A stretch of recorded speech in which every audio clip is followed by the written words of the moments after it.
방송에서 제공하는 부동산 정보에 대해서는 방송사에서 책임지지 않습니다. 결과에 대한 책임은 투자자 개인에게 있습니다. 전국의 시청자 여러분 안녕하십니까. 무더운 날씨입니다. 휴가 계획은 세우고 계시는지요? 나 오늘 휴가 안 가. 그냥 이춘모 교수가 하는 세테크 재테크나 수박에다 시원한 냉동 수박 썰어 먹으면서 내가 선풍기 틀어놓고 안방 세미나나 봐야지 잘 생각하셨어요. 그것도 하나의 피서입니다. 오늘은 제 10강입니다. 우리가 살면서 부동산을 취득한다든지 특히 양도할 때, 매도할 때 아차! 실수하기 쉬운 사례들을 한번 얘기해 보도록 하겠습니다.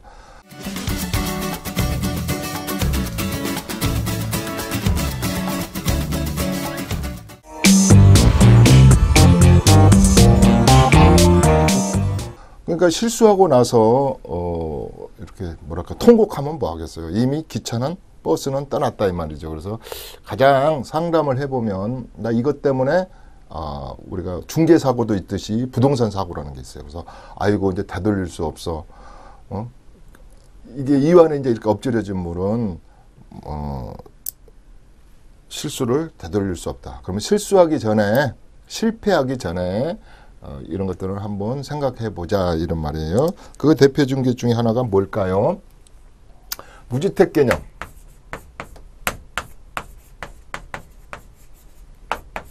무주택 개념. 무주택에서는 이제 청약할 때 무주택 개념하고 우리 주택법에서 청약할 때 무주택에 대한 개념하고 그 다음에 우리가 이제 주택수에 포함 안 시키든지 내가 이건 주택을 가지고 있지만 주택수에 포함이 안 돼서 1세대 1주택을 해준다든지 그래서 이제 주택수 미포함이죠. 미포함.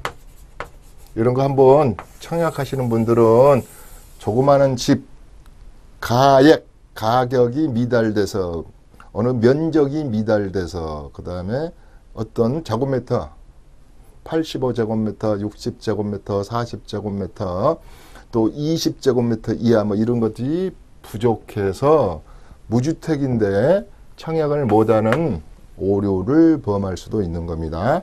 자, 세금 얘기로 들어가겠습니다. 세금 영역에서는 이제는 1세대 1주택부터 착각을 하는 거죠. 자, 1세대 1주택인데 새 아파트 하나 트랜스퍼 하려고 앞으로 우리 아들을 하나 사줬다. 또 내가 하나 샀다. 노후에 월세 받으려고 하나 샀다. 그래서 이제 알파 주택이 하나 있겠죠.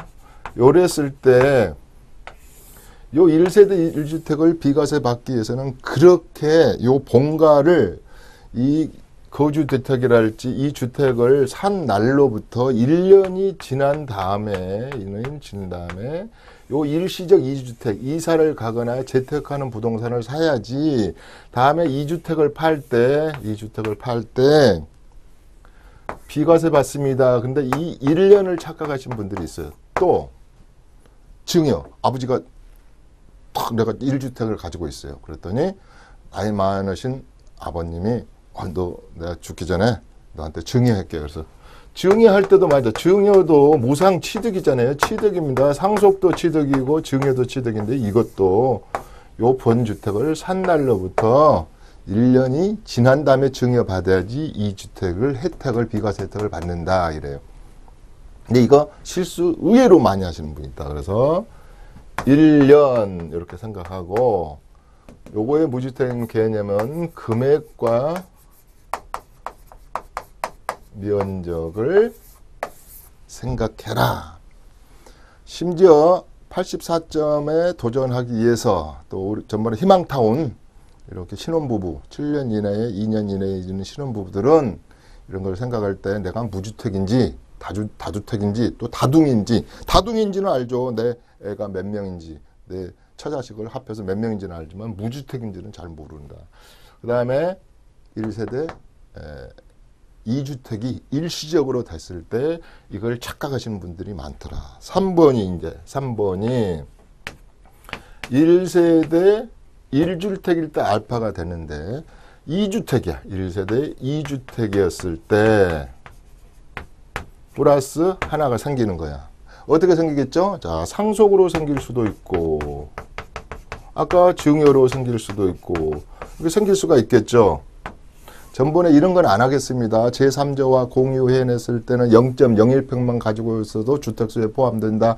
그 다음에 상속으로 인해서 우리가 상속인들이 5명인데 그냥 형 얼마, 나 얼마 이렇게 지분별로 받았을 때는 개념이 틀리다 그랬어요. 그것은 면적을 많이, 지분을 많이 소유한 자로 한다든지 틀린데 1세대 2주택에서 어떤 이유로 상속이 됐거나 증여를 받았을 때 또 그냥 사는 경우도 있겠죠. 나 2주택인데 하나 더 사야지.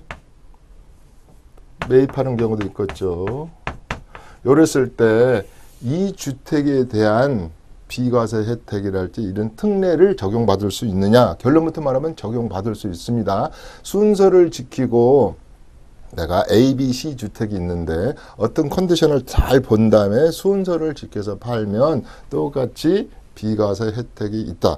과거의 판례는 그렇지 않았어요. 과거의 국세청 시각은 이런 것이 있었어요. 2주택, 3주택까지 이렇게 우리 비과세 이런 특례 조항을 이렇게 적용해 줄까 그랬는데 법원에 판결이 나왔죠. 그래서 이제 우리가 유권 해석을 할 때 국세청에서도 이런 다주택자들도 이렇게 특례 규정을 적용한다. 이제 이런 생각을 가지고 있으시면 돼요. 그러니까 제가 이 말은 뭘 말씀드리려고 그러냐면 내가 비록 상속으로 인해서 3주택이 됐다 하더라도 여러 가지 순서를 잘 지키면 비과세 규정이 있다더라. 요렇게만 생각을 해 보십시오. 요 문제는 다음 시즌에 좀 자세히 하겠습니다. 자세히. 그 다음에 가장 많이 착각을 하는 것이 4번이다 이 말이죠. 4번. 의외로 4번이 많아요. 우리는 세대주를 좀 분리하십시오. 쪼개 놓으십시오. 다른 데로 주소를 이전하십시오. 그래서 주소를 이전하는데 저는 감히 이렇게 말씀드릴 수 있어요. 청약 관련 주택법과 세법 관련 세대주 구성 요건 때문에 이장 전입을 조장하는 사회가 되는 것 같아요. 두 번째, 이혼을 조장하는 사회가 되는 것 같아요. 그래서 이장 속에는 여러분들 청문회 보면은 뭐 장관이 뭐 탈락되고 이런 거 보면 이장 전입, 그 다음에 또 뭐 청약 받기 위해서 이장 이혼. 우리가 2016년도에 이혼을요, 10만 8천성, 11만 명. 근데 뭐 각방 쓰는 것까지 60대가 넘으면 어느 방에서 자는지도 모른다면서요. 각방 쓰는 것까지 또 일본은 인척관계 청산을 해주십시오 하면 사후 이별도 있잖아요. 그런 것까지 한다면 이혼 이별이 많은데 그중에 나는 뭐 정확한 통계는 없지만 우리가 한 11만 명 정도가 이혼하는데 많은 부분이 이런 세금 때문에 청약 때문에 재테크 때문에 그 재테크가 뭔지 이장 이혼을 할 수밖에 없다. 그런데 세법에서는 주민등록서 간에 이렇게 별도 세대를 인정을 하죠. 아니 내가 우리나라 법이 그래야 되고 아니 내가 주거를 송파구 있는데 내가 제주도에 가보지도 않은 제주도에 주소가 돼 있으면 되겠습니까? 거기 뭐 특별 분양 받으려고. 그러니까 주소는 그런데 우리가 소득법상에서 양도했는데 소득법상에서 주소 이전은 그 말은 뭐예요? 소득세법에서 주소 이전하는 것은 국세청의 시각이라고 봐야죠. 국세청의 시각은 아무리 그대가 주민등록을 같이 옮겨놨다 하더라도 동일 세대로 볼 거야. 나 별도 소득을 안 볼게. 이런 겁니다. 자, 어떤 A라는 사람이 세법을 좀 안다고 해가지고 나 집을 팔아야 되니까 우리 아들을 갖다가 주민등록을 아들 앞으로 집이 하나 있었나 봐요. 본인이 집이 2개가 있고 그러니까 중과세율을 안 당하게 해서 아들을 저 이모 집으로 옮겨놨다 이거예요. 그러고 나서 보니까 국세청 2만 명의 조직은요. 프로 중에 프로입니다. 매일 밥 먹고 세금 걷는 것이 그분들이 일인데 거기다가 AI라는 엔티스라는 이 슈퍼컴퓨터의 도움을 딱 받아가지고 시원한 에어컨 밑에서 탁 세대별로 주민등록을 탁 쳐보면은 좀 냄새가 나. 그러면 실사를 한번 간다고 그래봐요. 아니 이 집에 작은 아들이 주민등록이 절로 돼 있는데 경비 아저씨 이 집 아들 여기서 출퇴근해요. 뭔 소리요? 어제도 수박 사오고 매일 오지 얘는 술도 안 먹고. 네, 그러면 여기다 확인서 하나만 써주십시오. 그러면 끝난 겁니다. 그러면 아무리 우겨도 안 되는 것이죠. 그래서 법에 정해놨잖아요. 30세가 넘지 않는 사람은 뭐 우리가 뭐 최저 생계비 이상을 소득을 가진 자야 된다. 전번에 내가 아들 중에 두 아들 중에 장교 아들하고 그냥 병으로 간 병사 아들하고 세대적 구성이 틀리다 얘기해 줬잖아요. 그런 것처럼 이걸 많이 한다. 두 번째, 이장 이혼 하지 말아라. 이게 지금 많아요. 이게 이장으로 이혼. 우리가 그 감독 이름은 생각하는데 깊고 푸른 밤이라는 옛날에 우리 학교 다닐 때 본 영화 보면은 이장 결혼은 내가 많이 봤어요. 이장 결혼. 앞으로 나는 이 희망타운 때문에 자기야 우리 약혼하자. 우리 그리고 5년 후에 3년 후에 결혼하자. 근데 좀 스마트한 사람 말 그러니 희망타운은 결혼하면 또 입주일로부터 1년 이내에 7년 이내, 2년 이내에 이렇게 신혼부부들은 집값을 싸게 준대. 60%에 주고 4억이라는 금액도 막 융자해주고 그러니까 아예 그냥 결혼을 해놓자. 혼인신고를 해놓자. 그리고 정식 결혼식은 3년 후에 하자. 이런 것도 많이 나타날 것 같아요. 그러니까 이 세법, 청약 이런 것이 이장 이혼을 조장하고 이장 전입 주소 이전을 조장하고 정부도 얼마나 이제 골치가 아프겠어요. 세법 걸어드리고 이런 거 주택법을 하려니까 알고 수도 있겠죠. 또 미리 그냥 결혼을 하는 세대가 많이 나타날 거다 이 말이에요.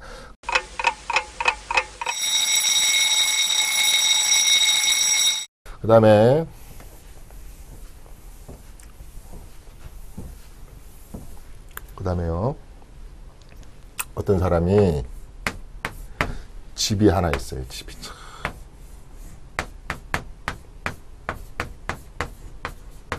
증여를 받았어요. 그러면 인간의 심리가 두 마리 토끼 이것도 비과세 받고 싶고 2년 이상 보유하고 9억 이하고 이러니까 비과세 받고 또 이것도 비과세 받고 싶고 이럴 때 전체적으로 이거 두 번째 거 증여받은 집 자체를 비과세 받고 싶을 때는 컨디션을 정해야 될 거 아닙니까? 예컨대 증여일로부터 2년 이내에 2년간 보유해야 되고 또 우리가 이제 요즘 사는 거 저기 조정 대상 지역 내에 사는 것들은 우리가 뭡니까? 파리 대책 이후에 산 것은 2년간 분명히 거주를 해야 된다는 게 있지 않습니까? 이런 것에 거주 개념에서 그다음에 이것이 이렇게 돼가지고 증여받았으면은 이 증여일로부터 3년 안에 파는 것이랄지 2년 홀딩하고 이 녀석 파는 걸 할지 이런 기간에 관한 것을 따져봐야 되는데 착각을 한다 이 말이죠. 제가 저번 시간에 그런 말을 했죠. 어떤 사람이 6일인가 모자라가지고 2억 얼마를 갖다 손바구 사람이 이렇게 양도소득세를 무는 경우를 봤다. 이런 경우가 하다 이 말이에요. 하다. 그 다음에 금수저 얘기. 금수저.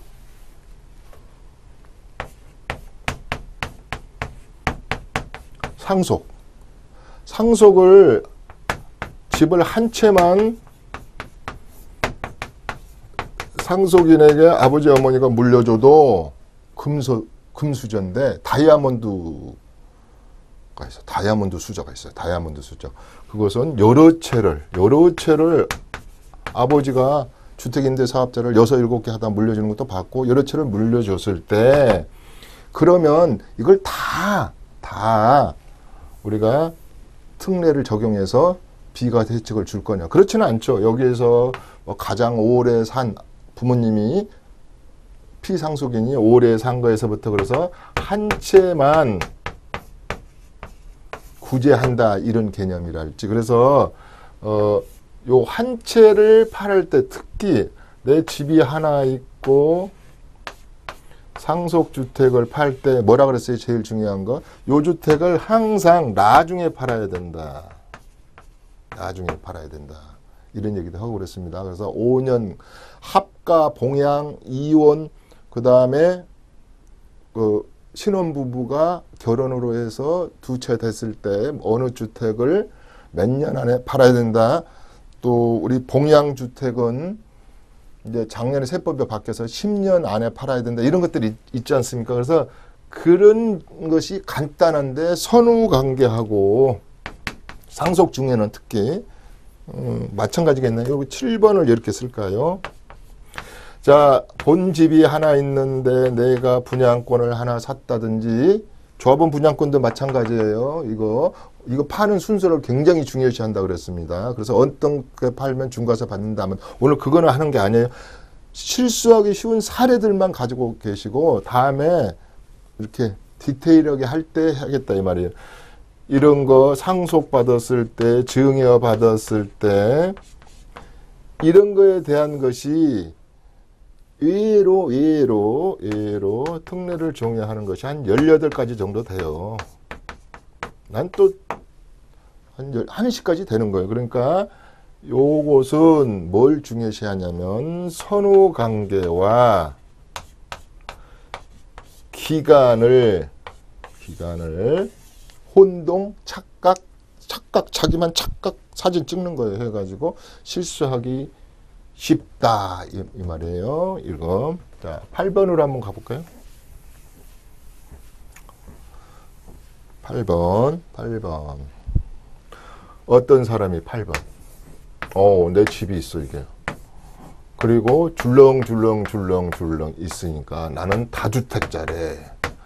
나는 중과세율을 적용받는 사람이래. 중과. 우리 현 정부에서 나를 제일 미워한대. 왜 쓸데없이 많이 가지고 있느냐고. 그럼 어떻게 해야 돼? 그러니까 정부가 내놓은 안대로 2017년 12월 13일 날 상생전략 임차인과 임대인 상생하기 위해서는 4월 1일부터는 8년의 의무기간과 10년의 보유기간을 가지시오 했는데, 이 주택을 그렇게 하고 나서 팔고 잉크도 마르기 전에 분명한 것은 구청 사업자 등록증, 세무서의 사업자 등록증 2개를 다 계산을 해야 되는데, 요거에 하나의 오류가 나온 것 중에 그렇게 팔면 본주택에 대해서 비과세 해주겠습니다. 그랬을 때 이때 꼭 이 주택이 거주기간이 있다 이 말이에요. 거주기간이. 이건 2년이 보유가 아니에요. 2년을 주민등록상에 거주가 하고 있었어야 돼요. 꾸준히 거주 안 해도 된단 말이에요. 6개월 살다가 좀 어디 이사 갔든 뭐든 그 집에서 탁 주민등록을 합산을 하니까 24개월 이상을 거주하고 있어야지 이게 비과세 해준다 이 말이에요. 비과세. 이것이 이렇게 중요한데도 잘 모르고 있는 분들이 있어요. 또 이런 분이 있어요. 요거는 하나의 특이한 애인데 좀. 투기 조정 대상 지역 내에서 이제 물건인데 2년을 굳이 거주 안 해도 되는 물건이 있어요. 투기 가열지구 내의 건데 그것이 주택임대사업자로 붙어가지고 정부에서 말한 대로 순수하게 연 5%씩만 올려받고 장기로, 이제 준공공 임대란 말은 안 쓰죠. 장기 일반 임대로 쭉 가고 있어요. 8년 이상 10년 보유까지 이렇게 가고 있는데, 어떤 이유에서 요새 그 1,000만 원만 페널티 1,000만 원의 과태료를 물면 그래 좋아. 그럼 그 약속 못 지켜서도 그동안에 취득세 낸 거 세금 혜택 받은 거 다 이러고 뱉어내시고 그렇게 하세요. 이때는 이 기간을 그렇게 어겨가지고 그렇게 안 갈 때는 이거 2년 거주해야 돼. 이런 것이 많아봐. 별게 다 했는데 아무튼 이 임대주택에 관한 주택임대사업자에 관한 오류 사항이 꽤 많아요. 또 하나 더 한다면은 두 번째 주택, 그러니까 본 거주주택을 팔았어요. 그러면 두 번째 주택도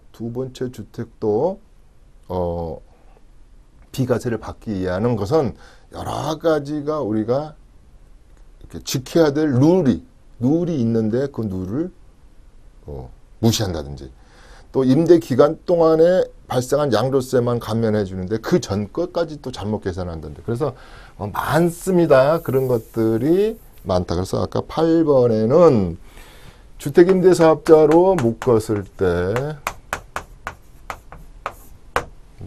때 오류가 발생한다. 그래서 이 부분은 제가 주택임대사업자는 이따가도 조금 해드릴 거예요. 시간이 있으면 한 2시간 정도를 해드리겠지만 그 시간이 있나 이렇게. 그래서 해드리겠다 이 말이야. 그 다음에 9번 실질과세 원칙에 벗어나는 거야. 우리 세금을 받기 위한 그 적용 원칙, 과세, 우리 조세 원칙이 있지만 실질과세, 그게 이제 제일 많이 여러분들 이것은 잘 알아요. 이것은 그래서 오피스텔이랄지 여러 가지를 실질적으로 주거로 쓰고 있는 것이 탁 걸린 거예요. 이것은 의외로 많이 알더라고요. 오피스텔에 대해서 특히 많이. 과거에 막 분당 같은 데도 조사를 해가지고, 그래서 1세대 2주택입니다. 그러니까 아예 요새 안 됩니다. 주소를 세입자가 옮기시면 안 됩니다. 그러면 10만 원 깎아줄게요.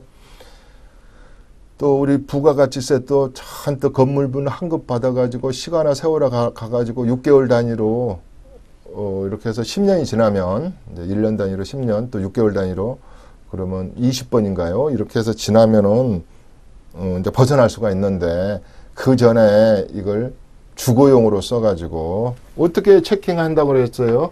우리가 세입자들이 연말정산할 때 세액 감면 해줄 때 다 제출하잖아요. 나는 무주택입니다.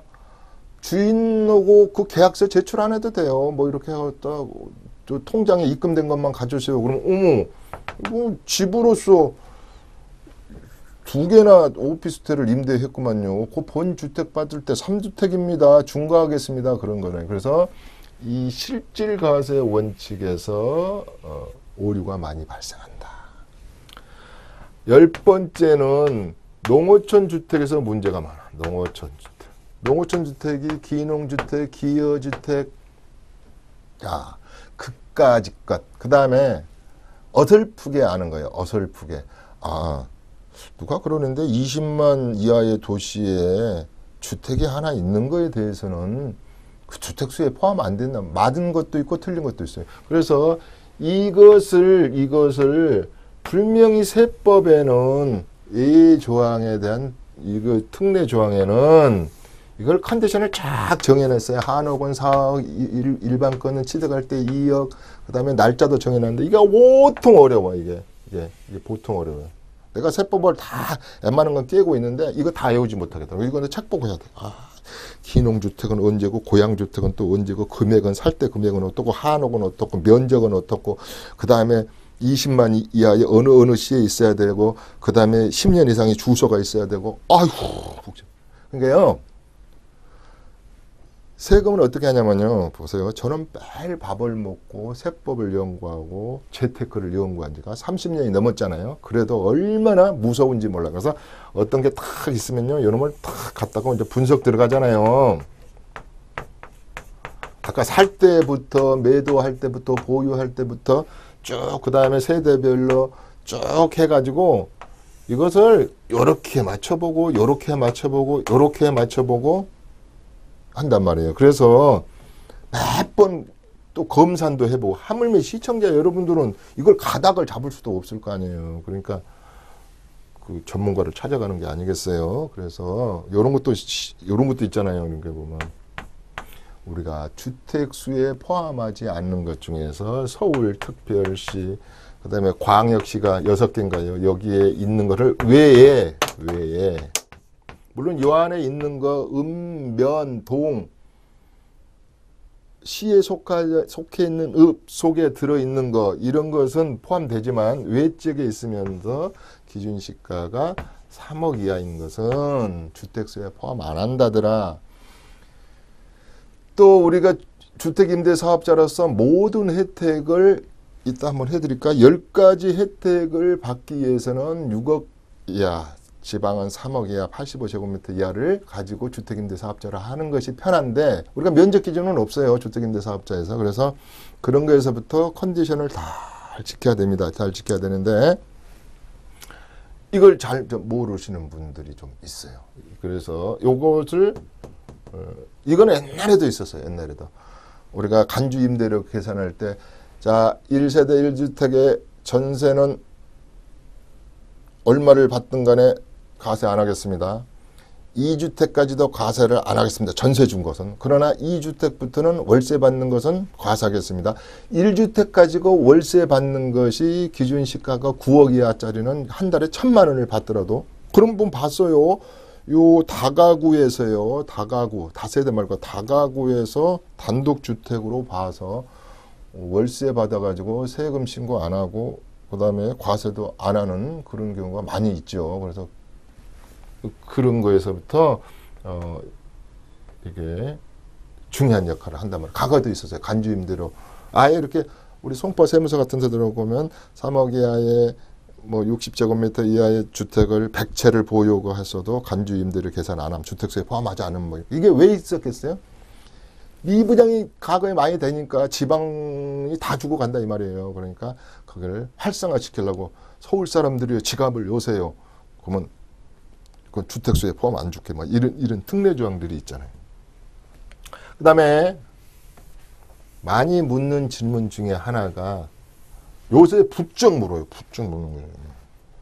이제 아니 이제 2019년 1월 1일부터는 뭐 분리과세 한다며. 그다음에 전세 보증금도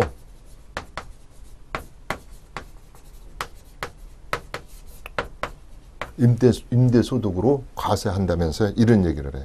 그래서 내가 그래요? 그럼 맞는데요? 그러면 얼마냐고 물어. 얼마냐고요. 그러면 한번 그래서 내가 이것이 아주 찜찜하고 요 13번은 이따가 하겠는데 주택임대사업자로 묶은 것이 다 좋은 건 아니에요. 나쁜 점도 있어요. 그래서 오해와 진설. 그래서 주택임대사업자로 묶었을 때 나쁜 점도 있다는 것을 간과하세요. 이거 쭉 있어요. 요거 다음에 주택임대사업자 할 때 내가 해드리겠지만 오늘 시간이 남으면 좀 이따가 하든가. 이럴 때 어떤 분이 강주에 5억짜리 뭐 수소에 뭐 해가지고 전세를 다 합해 보니까 전세계약서를 쏙 모아 보니까 여보 전세계약서 좀 가져와봐. 우리가 지금 전세 보증금이 얼마인가? 전세 보증금을 다 합해 보니까 이제 과세한다 그러니까 내년부터 과세한다 그러니까 20억이더라 이 말이에요. 20억. 근데 그 법에 그게 있잖아요. 작년 재작년 이렇게 간주임대로 계산한 방법 이렇게 하면은 3억을 빼준다더라. 그래서 또 이 필요경비 인정 60% 인정한다더라. 그 다음에 요새 금리가 오른 게 옛날에는 1.6인데 올해 이후부터는 1.8%의 정기예금 금리로 받은 걸로 간주한다라. 간주임대로. 이렇게 보면 얼추 계산하면 한 1,600만 원 되나? 뭐 시간 있는 분들은 계산해 보십시오. 이것을 세금이 아니고 요걸 오류를 이게 세금이 아니고 이것을 수입으로 잡는다 이 말이었어요. 그러니까 어떤 분은 이걸 착각해. 아니 보증금이 이렇게 하면 1,600만 원인데 세금을 1,600만 원 낸다. 그게 아니고요. 그걸 소득으로 봐가지고 다음에 또 소득세율을 또 곱해가지고 뺄 거 빼고 이렇게 해야 되지 않겠습니까? 이래. 그랬더니 또 그 옆에 또 시청자분이 그러면 내년에 2천만 원, 올해까지는 2천만 원에 대해서는 주택 부분으로 인한 임대소득은 안 받는다면서 내년에 받는다면서요. 이래요. 그러면은 얼마나 이제 2천만 원이에요. 2천만 원. 이분이 2천만 원의 소득이 있어요. 임대소득이. 주택에 관한 임대소득이 2천만 원. 그러면 나눠보면 166만 원이야. 그러니까 약 170만 원씩 지금까지 받으신 분들은 세금 내지 마세요. 근데 내년부터는 안 돼요. 분리과세에서 15.4 내야 됩니다. 그래요. 뭐 큰일 났네. 이게 15.4나 낸다고. 그런데 정부에서 뭐라 그랬어요?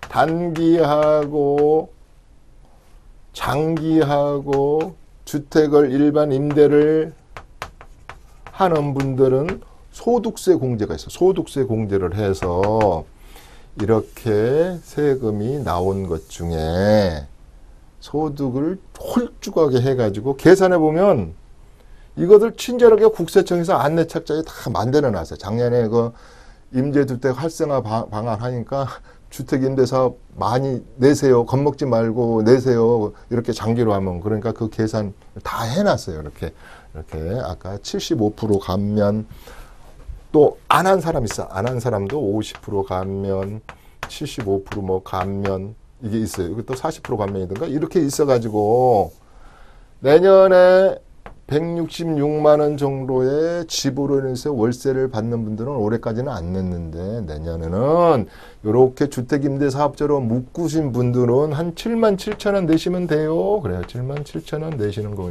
있고 올해 4년 그 우리 장기 5년짜리 있고 8년짜리 있잖아요. 근데 그게 5년짜리가 없어진 줄 알아.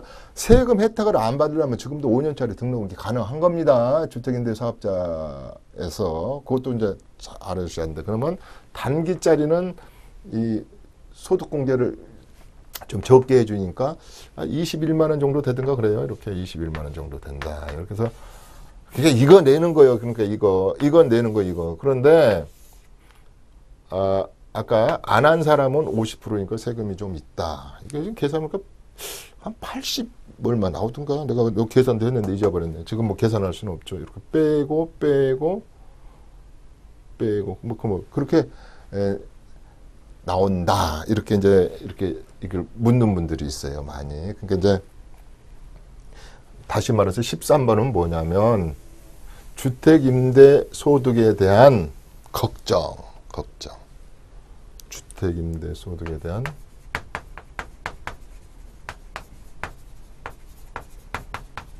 걱정거리. 이렇게 된단 말이에요. 이렇게.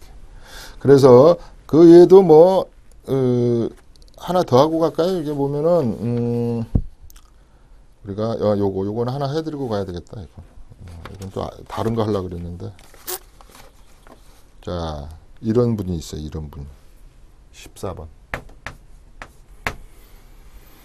조정 대상 지역 내에 뭐가 중과야, 중과. 2주택 이상, 3주택 이상 그래가지고 중과야.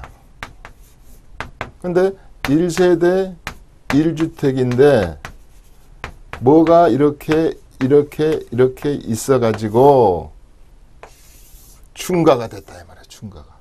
근데 이것을 배제해 주는 건 게 투기 지역의 양도세 중과세 할 때 배제해 주는 주택들이 있단 말이에요. 그래서 이건 좀 어려운데 그냥 아까 지방의 저가 주택이라 할지 아까 그랬잖아요. 광역시와 특별시 수도권하고 광역시를 제외한 그런 지역의 기준시가 3억 이하는 배제해 주는 것. 그다음에 미분양 주택, 신축 주택 그런 그 특례제한법상, 조세특례제한법상 봐주는 것들이 있어요. 그런 것들은 감면해주거나 장기 임대주택으로 한 것들이랄지 이런 것들은 요 주택수에 포함이 안 되니까 중과 대상이 아니다 이 말이야. 아니다 말. 우리가 지금 투기 지역에 아니라 투기 지역 내에 있거나 조정 대상 지역 내에 있다 하더라도 1세대 1주택은 중과 세율이 아니에요. 이걸 또 이걸 좀 걱정하시는 분이 있어요. 이것도 이거 15번에 해놔야 되겠다. 어떤 분은 조정 대상 지역 내에서 강남구 중에서도 강남구 압구정동에 있다 그래봐요. 최고로 여기에 있는 1세대 1주택은 중과세율을 적용 안 한다고요 해도 거기에 내가 집이 있다고 그래요. 그러면 세금을 많이 내고 싶으면 내십시오 그러는 거예요. 그랬을 때 이렇게 집이 있는데 다른 것이 있는 것들이 있어요. 뭐 상속주택이 있다고 그랬잖아요. 그러니까 상속주택이 있는데 5년 이내에 5년 이내에 받은 상속주택 같은 것도 증여는 내가 의지대로 증여하지만 상속은 나 우연적이고 필연이 아니잖아요. 이렇게 됐는데 어쩌란 말이야. 내가 1세대 1주택을 다 지키고 있어요. 내가 반포에 딱 집을 1단지를 지키고 있는데 뭐 내가 아버님을 돌아가시라고 그랬어. 오래오래 사시라고 그랬는데 주택이 상속됐어요. 근데 5년 이내의 것은 그건 주택수에 포함 안 줄 테니까 당신 거 그거 지금 살고 있는 거 팔 때는 중과세 안 할까 이런 얘기에 이른 거예요. 이런 것을 투기지역내랄지 조정대상지역내에서 중과세를 배제하겠다. 그런 것이 좀 몇 개 있어요. 그 다음에 뭐 더 막 이상한 거 있어요. 뭐 그 기준시가가 4천만 원 이하고 뭐 2003년 12월 31일부터 60제곱미터 이하의 대지가 120제곱미터 이하인 것은 뭐 빼주고, 그러니까 골치 아픈 건 있다는 것만 알고 가자 이 말이에요. 이게 세법을 이렇게 하다 보면 이게 공인중개사반이나 우리 간평사반에서 수업하는 내용은 이렇게 안 합니다. 취득세 그래가지고 취득세는 도세냐 재산세는 구세냐, 그러면 천안시는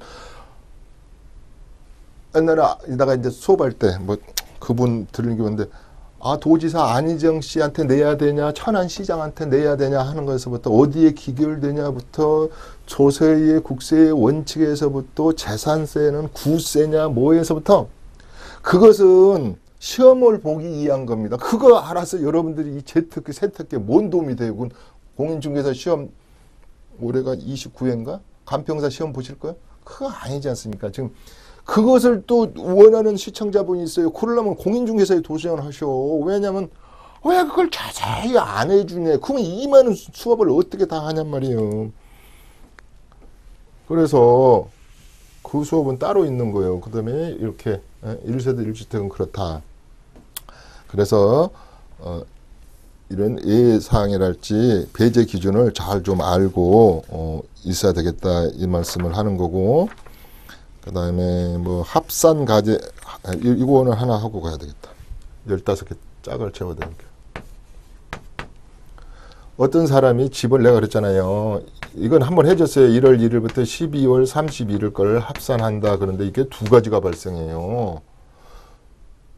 아니 하나 팔았으면 250만 원 기본 공제하는 것도 중요하지만 이게 누진세율이 내가 6% 구간이었는데 어떤 걸 하나 팔았어요. 그래가지고 양도소득이 지금 이제 15%에서 아니면 제일 많은 것은 42% 구간이 늘어나 보는 거예요. 큰 왕건이를 하나 팔았어요. 그러면 이 누진 규제에서 하기 때문에 되도록이면 농지하고 집은 과세 그 연도를 벗어나서 팔아야 되는 거예요. 그러니까 올 12월 달에 팔았으면 내년에 1월 달에 팔아라 이 말이에요. 이 말대로. 농지도 그렇잖아요. 1억만 해준다. 2년에 뭐 3억 해준다. 이게 바뀌었잖아요. 옛날에 2억이었어요. 1년에 2억까지 했는데 이것도 줄었어요. 농지도 감면해 주는 게. 그렇기 때문에 요런 거. 요거 상당히 커요. 이게 상당히 커요. 상당히. 또 굳이 하나 더 한다면 시청자 여러분들이 매일 이렇게 보는 분도 있지만 또 안 보신 분들도 있으니까 또 이런 것도 하나 또 높아심에 해드려야지. 그래서 주민등록상에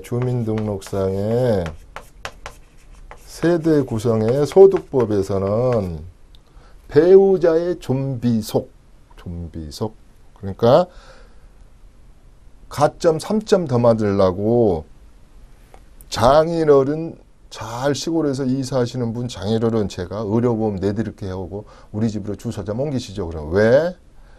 그 서울은 그렇게 옮겨야지 저기 가족 수가 많아가지고 가점이 높대요. 그래가지고 그런다든가 처남 좀 옮겨. 배우자의 직계 전부서 형제 자매잖아요. 근데 이제 그런 것을 잘 몰라가지고 하여튼 전산에 찍힌다 이 말이에요. 전산에 착각해가지고 전산이 그렇게 하겠다는데 뭐. 그래서 2주택에 대해서 세금을 안 내도 될 거 내는가. 그 다음에 안 해도 되는 거 있다 그랬잖아요. 안 해도 되는 거 처남댁 피 안 섞였잖아요. 형수 피 안 섞였죠. 형하고 나하고는 피 섞였지만 형수 뭐 이런 분들은 주민등록이 같이 동거인으로 돼 있고 한 세대 있어도 별개다 뭐 이런 거 했어요. 그러니까 요런 거 뭐 밤새 해도 많겠죠. 그러면 이제 골치가 아프실 거예요. 시간은 또 다 돼가네. 그래서 요것은 기회가 있을 거니까 앞으로 더 해드리겠다 이 말이에요. 자, 그러면 오늘 제가 아주 기초를 하나 가지고 나왔다 이 말이에요. 그래서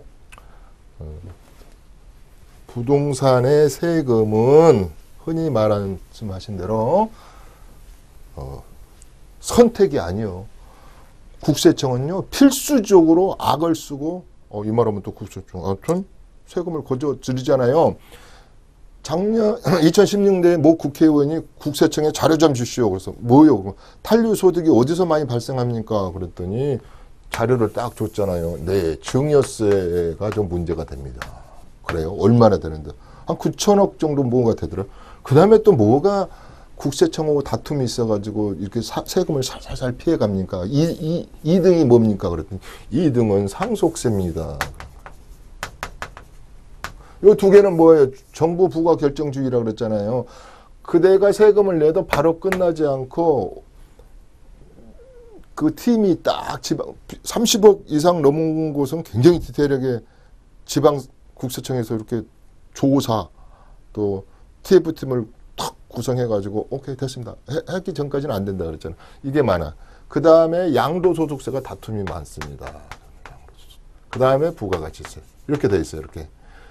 이것은 자율납부잖아요. 자율납부. 자율해서 신고하고 납부하시오. 요놈이 많다 이 말이에요. 요놈. 그러면 요놈은 뭐예요? 보면 국가로 상대로 국가가 결정해서 부과하는 거니까 국가로 상대로 그 스마트한 프로의 국세청 직원하고 AI 수준의 나의 데이터베이스를 올해가는 1,800여 건, 내년에는 6천억 개의 데이터베이스를 가지고 있는 이세리도리도 이겨먹는다는 AI하고 싸워야 되고, 그 싸움이 끝나면 좋은데 양도세, 부가가치세 가지고 싸우는 집안은 없어요. 이 증여세, 상속세는요, 뭐 재작년에 가정법원에 접수한 건이 몇 개 들었더라? 이거 민사소송까지 3만 건이 발생해요. 3만 건이 이게. 그러니까 다툼의 소지가 많고 국가와 다툼의 소지도 많고 가족 간의 다툼의 소지는 더 많고 내가 세금을 예방세무를 하자니 골치가 더 아프고 그러니까 포기한단 말이에요. 포기하면 안 된다 이 말이에요. 그래서 이 세금에 대해서 얘기를 많이 하는데 자 여러분 뭔 세금이 저렇게 어려워. 그리고 시청자들을 이렇게 팍 돌려버려. 에이, 저기 연예인 방송이나 봐야 되겠다. 아이고, 우리 드라마를 탁 돌려가지고, 저 약국집 딸이나 봐야 되겠다. 뭐, 이러게 그러는데, 세금은 이렇게 많이 가진 분들은 좀 복잡하고 그런데, 제가 세금을 아주 간단하게 얘기를 한번 하고 가자. 그런 게. 세금은 중과세 하는 세금이 있어요. 이분들은 뭐예요? 많이 가졌냐, 단기 전매했냐, 지역이 핫스팟 지역, 핫플레이스 지역에 있느냐, 고가냐, 고가도 취득할 때 고가는 또 중개, 내가 전번에 얘기했을걸요? 9억이라는 걸 가지고 이상짜리들과 이하에 9개인가 10개 해드렸잖아요. 전번에 뭐가 불편하다 중개 수수료 낼 할 때부터 주택연금 받는 거에서부터 한 번 더 해드리네. 또 주택연금 받는 거에서부터 그 다음에 고가주택 범위 내에서부터 9억이라는 것이 참 우리나라가 이게 2008년도에 만들어진 건데 10년 동안 지긋지긋하다. 이 9억 또 6억 12억 3억 이런 것이 이게 노이제 뭐라 그래? 그거 걸렸다 이런 말이에요. 중과세가 있고 그 다음에 우리가 일반 시민이 내는 일반 세금, 일반 과세, 일반 과세. 투기 지역도 아니고 조정 대상 지역도 아니고 이게 투기 지역하고 조정 대상 지역은 좀 문제가 있어요. 대구 수성 같은 데는 투기 지역인데 조정 대상 지역에는 안 들어가 있을 걸. 뭐 그런 것도 좀 있고. 나가 전라남도 강주요. 강주에 나 집 팔았어. 그러면 중과세율 아니지. 일반 세율로 그냥 내세요. 일반으로 6%에서 42% 내세요. 이런 것도 있고. 그 다음에 감면. 면제해 주는 거 있어요. 감면. 농지 같은 거. 감면. 그는 세금 중에 제일 세금이 좋아요. 우리는 그걸 목표로 가는 거죠. 이 세택스에 재테크를 하면서 세테크의 목표는 뭘로 가는 거예요? 세금 중에 제일 띵호와. 중국말인 거죠. 비과세 안 내는 거예요. 안 내. 비과세. 비과세는요. 면세점에 들으면 세무서에 신고 안 해도 돼요. 자료 나중에 갖다 줘도 돼요. 굳이 뭐. 그런데 이제 우리가 자금 출처랄지 여러 가지 다음에 어떤 것을 팔기 위해서는 우리가 다음에 상속세 증여세도 해드리겠지만 세금을 미리 증여세나 상속세를 막 더 내놓는 것이 아니 증여세를 미리 내놓는 것이 좋을 때도 있고 상속세도 좀 10억 이하까지는 내지 말라는데 그걸 다 상속세를 처리해가지고 다음에 팔 때 제3자에게 팔 때를 미리미리 대비하는 것도 다 있고 그러는데 이걸 목적으로 가는 거 아니겠습니까? 이걸 목적으로 우리 PD가 이렇게 손을 5개 하는 거 이렇게 보니까 다 됐나 봐요. 이게 제가 여기 방송국에 일주일에 한 번 와가지고요. 이렇게 2회씩 내 타에만 갈아매고 생방송으로 찍는 거에 이렇게 녹화를 해가지고 그러니까 한 번도 편집이 될 수가 없어요. NG도 없어요. 그러니까 말이 실수가 될 수. 그러니까 내가 그러잖아요. 어떨 때는 양도세를 설명해야 되는데 또 막 빼먹어 이게 막 어디 PPT로 하는 것도 아니고 제가 막 PPT로 하는 걸 싫어하니까 그러니까 근데 생각나면 또 다 해요 제가 막 다 해. 그래서 해야 되는데 요것만 하고 가겠습니다. 자, 어떤 사람이 이거 시간 있으려나 먹었대. 이제 1번 거주인이 1세대가 요것은 잘리면 편집하세요. 국내에 여기 1세대가 양도일 현재 이게 이거 내가 써가면서 이제 이게 해야 돼. 양도일 현재. 4번에 국내에 이게 국세청에서 이렇게 해라고 안내 책자를 이렇게 해놨어요. 이렇게 이걸 다 내가 외워서 와야 되는데 외울 시간이 없었어요. 그 다음에 1주택을 6번 2년 이상 보유하고 7번 부속토지 뭐 도시지역은 5배 뭐 도시외지역은 10배 근데 갑자기 도시외지역인데 도시지역으로 딱 다르면 증축해야 돼요. 그거 우리 세법에 보면 그러면 그거 찾아 먹어야 되니까 그러면 아까 외지역에서 내지역으로 들면 5배까지면 이니까 5배 안 되잖아. 그러면 그 토지분 세금 내야 되니까 이거 이런 거 부속토지의 범위 8번이 뭐예요? 8번이 양도하여 다른 말로 이동하여 내가 증여해서 이동하여 9번에 발생한 소득 이익이 남아야 될 거 아니야. 발생 소득에 대해서 그 다음에 세금을 미리 자율 납부해줘요. 자율로 좋은 말로 신고해서 납부해서 안 하면 가소 신고하거나 안 하면 40%의 납부 불성실세를 가하고 가산세, 가산금 다 밀린다 이거는. 이렇게 하면 잘 이 조건에 맞으면 이것을 비과세 해드리는데 어떻게 사람이 10가지나 제가 이걸 맞추면서 바쁜 세상에 합니까? 한두 가지 빼먹으면 비과세 안 해주잖아요. 예를 들어서. 그러면 1세대 1주택 비과세 말하는 거예요. 이게.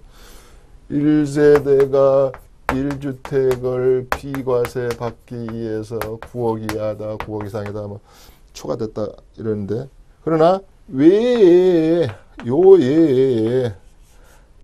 여러 가지가 발생할 수도 있어요. 요 외에 1세대가 아니고 1세대가 2주택일 수도 있고 거주자가 133일을 안 할 수도 있고 이거 양도일 현재 이게 중요한 거예요. 이거 양도일. 2주택인데 하나 3주택이라고 해요. 그러면 2주택인데 하나는 먼저 파는 것은 세금을 물어야 되니까 세금을 내세요. 그러면 나머지 주택은 또 2년 있다가 아니면 2개월 있다 팔아요. 아니요. 그 다음날 팔아버려도 상관없어요. 시간차로. 그 다음에 똑같이 같이 팔아도 내가 적게 나온 자로 선택할 수도 있고 그래요. 뭐. 그러면 국내에 있어야 된다. 그러면 애국인은 뭐냐? 거주자는 뭐냐? 우리 상속할 때요. 외국에서 돌아가셨느냐? 애국 사람이냐? 거주자냐? 뭐 영주권자냐? 이런 게 있잖아요.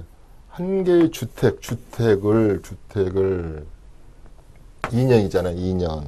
그 다음에 이제 여기서부터 이제 1년 아까 말한 대로 3년 얘네 보유 그 다음에 2년 거주 이런 거 따지죠. 거주해라 보유해라 1년이 지난 다음에 샀느냐 3년 요거는 이내에 했느냐 요거 부속토지 이건 뭐 딸려오는 거니까 시골이 좀 문제예요. 울타리가 이렇게 있으면 한 집이 500평 쓰는 분도 있대요. 그러면 주택이 있는데 요 땅까지 이것을 갖다가 집 깔고 있는 대지까지 비과세 받아야 될 거 아니에요. 그럼 그런 얘기예요. 부속토지.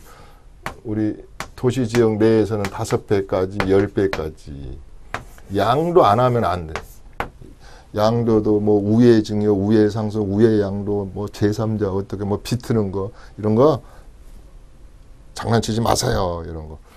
이동 뭐 그런 거 있어요. 뭐 이런 거 들어봤죠? 부당행위 계산 부인이랄지 2월 가서 규정이랄지 뭐 이런 거 다 있어요. 이게 신의 성실의 원칙에서 기업 하시는 분들 접대비로 쓴 것은 접대비로 하고 기부한 것은 기부로 해야지. 우리 서로 신의 성실에서 납세자는 채무자잖아요. 채무자와 우리 돈을 걷어들이는 부가하는 정부 입장에서 신의 성실을 합시다.